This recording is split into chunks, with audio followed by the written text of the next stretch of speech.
2.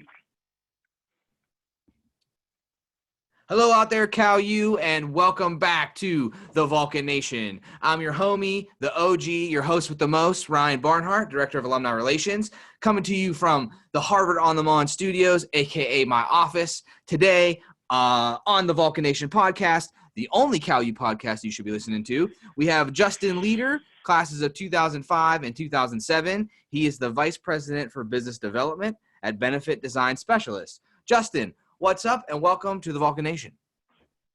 Hey, Ryan. Thank you for having me, man. I appreciate the opportunity to hop on and talk to the rest of my alumni as well as students and staff that are part of the Cal U Nation.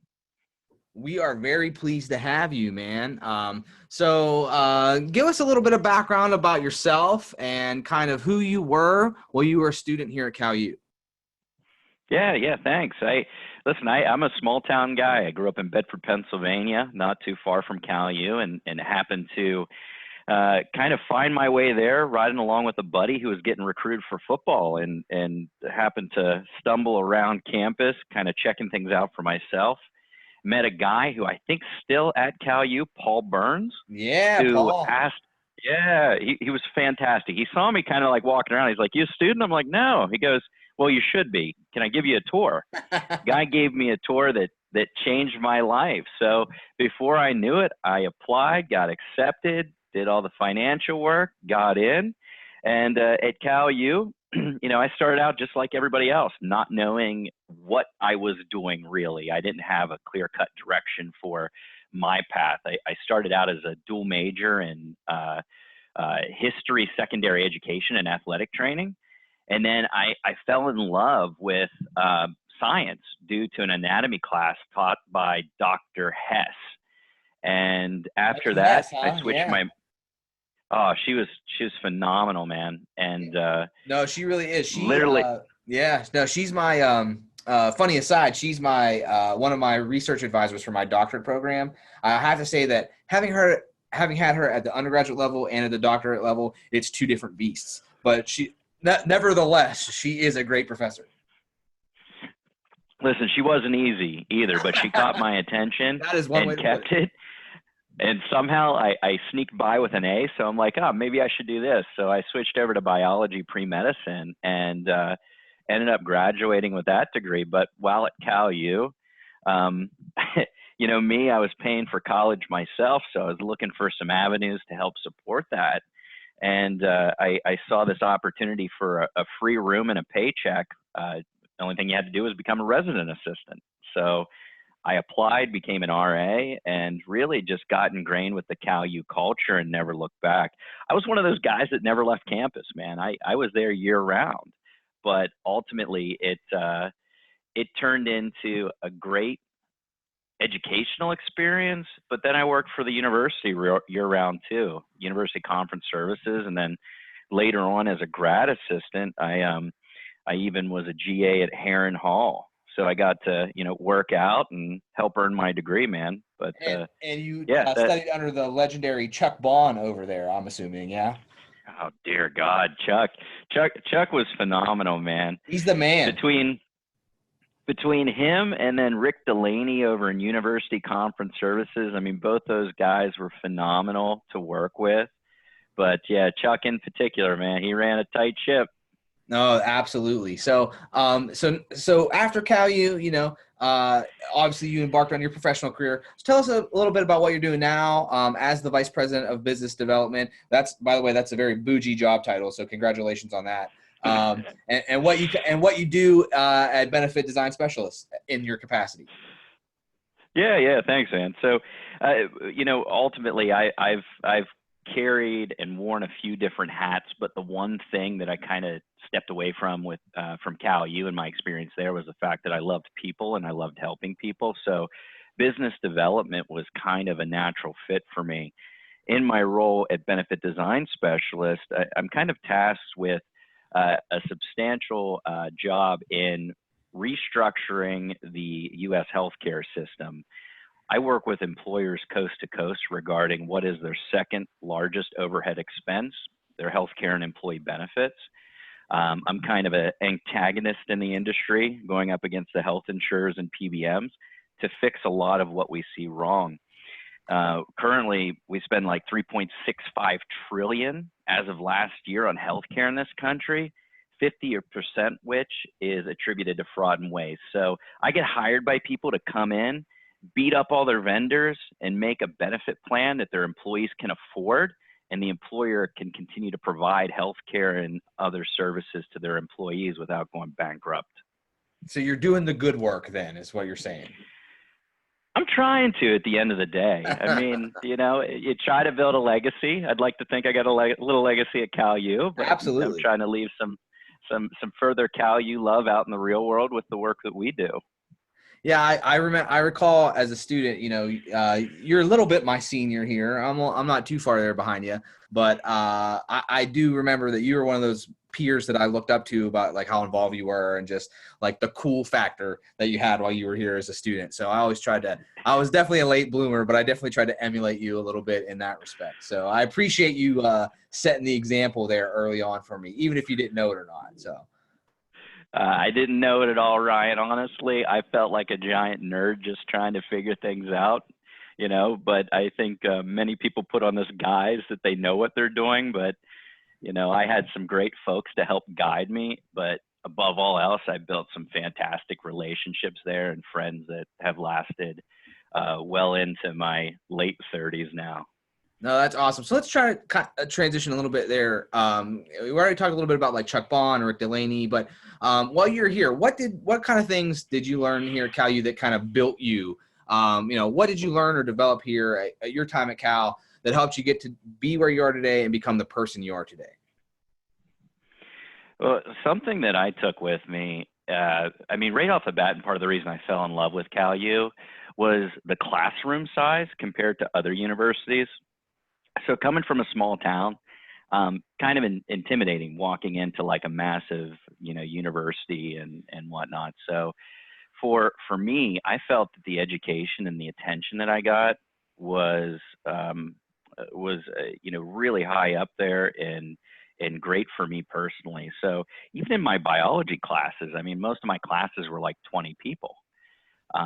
So working with folks like Dr. Boehm, who was a fantastic advisor, I'll never forget, like microbiology and cell biology. Guy took so much time with us, even outside of the classroom, to make sure that we understood the material. But even beyond that, there's so many quality connections that you build in that experience and people that genuinely care. Through my experience as a resident assistant, working directly with Rick Delaney and folks like Shalita Webb and Sean Irvine, they took the extra time to not only ensure that, A, I could do my job and support the other students that I was responsible for, but also give me the opportunity to develop personally and professionally. Those experiences alone helped elevate me as I went out into the real world to not only work with, my staff, but continue to build relationships and build upon relationships to develop the business that I have today. I don't know that I could have got that in another location. There's some things that you can't replicate elsewhere. And I got to tell you, the people there, my fellow students, but even more so the staff and the educators were bar none above anything that I had experienced in my life, especially high school. No, and I think that's very, that's a common thread between a lot of alumni, kind of that experience. And regardless of what academic program they were in, I think a lot of them have had the same kind of experience and benefit from those kind of things that you're talking about there. So you already talked about Dr. Bohm a little bit. Any other favorite and Dr. Hess? Any other favorite professors or classes that you really enjoyed or found interesting while you were here? There's so many great people that I got to learn from even outside of my primary major. Dr. I think it's Patel Pathak. He taught a great books class that was tough as heck, but I learned a lot through that experience. Dr. Zukolkowski, who taught the hardest human anatomy class I've ever taken in my life. I still think about dissecting that cat at least once a month And the pressure and just how tough he was, but also empathetic. And then I think about some of the other people too. Even after I left and got my master's, I wanted to go back and brush up my resume. And I remember Rhonda Gifford going out of her way to set up an appointment with me as an alumni to sit down and revamp some of my resume and help me with some connections as I was looking for my next step in my career, which it was just huge for me. Yeah, and for those of you out there that don't know, Rhonda Gifford is the director of Career and Professional Development Center, and there are services for alumni across your lifetime. So, if you're thinking about switching careers or refreshing things, the Career and Professional Development Center can still help you with that. Visit calu.edu/alumni to see all the services that they offer you for that as well. How about moving away from the classroom? What about any kind of like favorite memories that you have from CalU outside of the classroom? So where do you start, right? I mean, I was just talking with another alumni last evening, and we were reminiscing about the campus in general, and going to places outside of campus like Loggerheads, or looking forward to food at the Gold Rush, if it's still called the Gold Rush, which Yeah, I'm pretty definitely. sure it It's is. not the same gold rush that you and I experienced, though. It's much, much better. I mean, and this has to be a PG podcast, right? PG-13. Okay. All right. No, I'm just kidding. So many memories. I mean, I think of a couple different ones that have really stuck out, and some that have changed my life. A guy had reached out to me a couple years ago, and he had asked via Facebook, "Hey, are you Justin Leader that was the RA at Cal U?" And I said, "Yeah, I am." He goes, "I've been looking for you for a while. I just wanted to thank you." I'm like, I remember this guy. He said, during my school, while I was in college, you were my RA. And at that time, I had come out of the closet. And it was very challenging for me to go through, that experience. And also I took it was tough in general. He goes, but I was so depressed. But because you had an open door policy, and I could come and talk to you and vent. He goes, there was at one point I was going to take my life, but I decided not to. And you had a lot to do with that. Oh, He goes, wow. I just wanted to tell you thanks. And I get goosebumps telling that story now. Yeah, that's powerful stuff, man. Well, part of my reasoning in sharing this with you is that in that experience too, you don't know the impact that you'll have on other people's lives. But because I had some training and development and the ability to empathize and talk with these folks, here's a guy that I never knew that, in some way, shape, or form, I attributed it to him still being here on this earth and being productive, member of the world. So that's a very personal one that I like to share. But outside of that, man, I loved my friends. I loved the activities we were involved in. I loved going out and shaking hands, and to this day, still calling up my buddies that harassed me just like they did, 15 years ago. Those are the experiences that make me want to go back and visit the campus and go to homecoming and remember all the awesome times that I had both on campus and off campus that was part of my Cal U experience. That's great. And we want you to come back for homecoming. And we want all of our listeners to come back for homecoming too. This year, it's October 11th through 13th.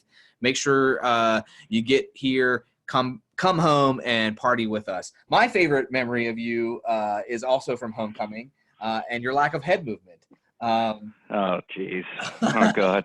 You knew this was coming, man. I don't know what to say. But I didn't know this was tough, but we're going to go there. We'll talk about it. Well, we'll just touch on it briefly. I have this very vivid memory from what I think I can remember of Justin coming back from the homecoming parade with an eye patch and a misplaced, was it like a blow pop or something? Like a large piece of candy went astray from a fire truck, and unfortunately, Justin took the brunt of it right in the eyeball, right?